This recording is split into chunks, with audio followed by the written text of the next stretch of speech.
Welcome to the second of these tutorial videos. I'm going to cover basic electrical quantities and relationships, and then we'll practice some calculations. What I'd like you to do first is have a go at filling in this table. So you'll see I've listed on the left-hand side the main electrical quantities we need to know, and then there's a column for symbol, a column for the unit, and a column for the definition. Pause the video and have a go at doing that now. Okay, hopefully you're done. Here are the answers. Notice that I've added the other name for voltage, potential difference, and I've also written the definitions in. These two definitions here for current and voltage are definitions I would suggest you remember by heart. The other two, I've written them in, but you don't need to remember them, particularly the definition for charge. Now what I'd like to do is talk a little bit more about each of those quantities. So I'm going to look at a couple of diagrams here. So in electric circuits, we're interested in the flow of electrons through a metallic conductor and through components. Electrons carry charge. You don't need to know the charge in coulombs. We just say that they have a relative charge of -1. That should be familiar to you. Current tells us how much charge flows past a point in a circuit per second. So physically, a larger current translates into a larger number of electrons passing through a point in 1 second. Let me go over to this diagram. A slight subtlety is that current actually flows from positive to negative. So the long line on a cell is the positive terminal. You'll notice the current direction is from positive to the negative like this. Now, the electrons are actually flowing the other way, and you need to know this. The electrons flow from negative to positive, but because of a historical aspect of the development of the subject, current, also known as the conventional current, flows from positive to negative. That's something you just have to learn. It's opposite to the direction of electron flow.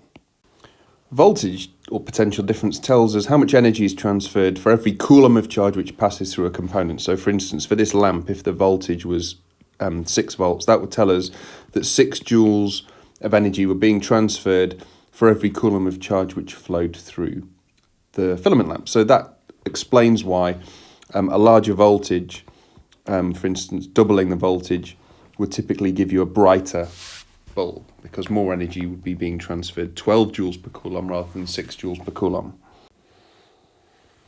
Resistance is a result of, in a metal wire at least, of the vibration and movement of and presence of the metal ions. So the electrons scatter off them, or basically collide with them, and so the electrons move in a kind of zigzag path, but you can think of the electrons as having a sort of average velocity, or what's called a drift velocity, in one direction, which amounts to an electric current.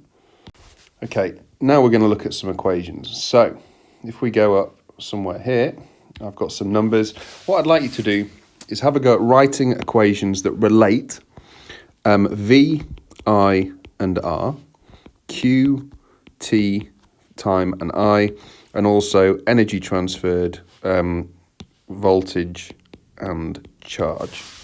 Okay, so pause the video and have a go at that now. Are you done? Okay. Here are the answers. So you can see I've written both the symbol equation and the word equation. In an exam, if in any doubt, write the word equation. I've also written the units underneath. It's important that the time is in seconds when you're using Q equals IT. There's one other thing I'd like to say about two of these relationships. Q equals IT, I actually like writing it in this form, I equals Q over T, because it tells you, it relates back to the definition for current, which is charge divided by time, the number of coulombs flowing per second. So you can see that 1 amp is the same as 1 coulomb per second, charge over time. Similarly, for energy is charge times voltage, if you rearrange that to V equals E over Q, that again relates back to the definition of voltage, 1 volt being 1 energy, unit of energy, joule, over the unit of charge, coulomb. So it tells us how many joules are transferred per coulomb. Okay, we're going to use some of these now. So I'm going to zoom over here. I've got some calculations laid out. which hopefully they're large enough. Let's do these in 2 bits. So let's try these ones first. I'll give you a little bit of time. In fact, you're going to pause the video and attempt these now. 3, 2, 1, and here are the solutions. Note, when you're given units like minutes or kiloohms, milliamps, you need to be careful when you're using the equations. Make sure you convert to ohms, amps, volts, seconds before you proceed. Okay, now let's have a go at these 3. So you can hopefully see those now. We'll be using energy is charge passed times voltage equals QV, and perhaps you'll need another one to do the last bit. Have a go at these now, pause the video. Answers in 3, 2, 1. Okay, there are your answers. Note, for the last part you need to use I equals Q over T to work out the current.